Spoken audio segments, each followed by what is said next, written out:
Dep Tangail জেলা শাখা কর্তৃক আয়োজিত আজকের এই ডেঙ্গু চিকনগুনিয়া প্রতিরোধে সচেতনতামূলক কর্মসূচি যে আমরা টাঙ্গাইল মেডিকেল কলেজ হাসপাতাল, টাঙ্গাইল মেডিকেল কলেজ 250 শয্যা সহ আমাদের ডেবের নেতৃবৃন্দ এবং সকল কর্মকর্তা কর্মচারীবৃন্দ আমরা একটা চমৎকার র্যালি করেছি।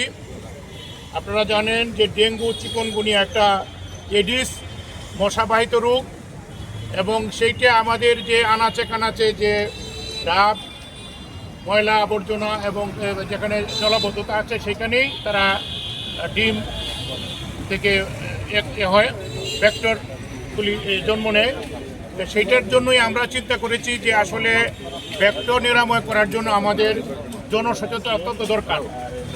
সেই জন্য আমি ধন্যবাদ জানাচ্ছি টাঙ্গাইল শাখাকে যে আমাদের এই প্রতিষ্ঠানগুলি সম্মিলিতভাবে আমাদের কর্মকর্তা কর্মচারীরা আমরা ক্যাম্পাস সহ আমাদের একদম ডায়াবেটিক মোড় আমাদের পর্যন্ত একটা সুন্দর র্যালি হয়েছে।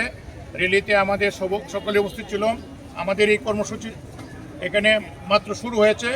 আমরা আশা করব যে আমাদের প্রত্যেকটি দপ্তর নিজেরাই পরিষ্কার রাখবো, কোথাও জমা পানি রাখবো না এবং এই কর্মসূচির মাধ্যমে আমরা মনে করি যে ডেঙ্গু চিকনগুনিয়া প্রতিরোধ করতে আমরা সক্ষম হব।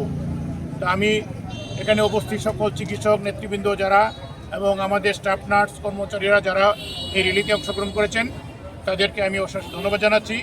কারণ এই পরিষ্কার পরিচ্ছন্নতা বিষয়টা একটা চলমান প্রক্রিয়া। আমরা নিয়মিতভাবে সাপ্তাহিকভাবে আমাদের সকল দপ্তরগুলি রাখবো, আঙ্গিনা পরিষ্কার রাখবো এবং আমরা টোটাল এই জিনিসটাতে ডেঙ্গু চিকনগুনিয়া প্রতিরোধ করার জন্য আমাদের যে পরিষ্কার পরিচ্ছন্নতা অভিযান সেটা চলমান থাকবে। আমি এই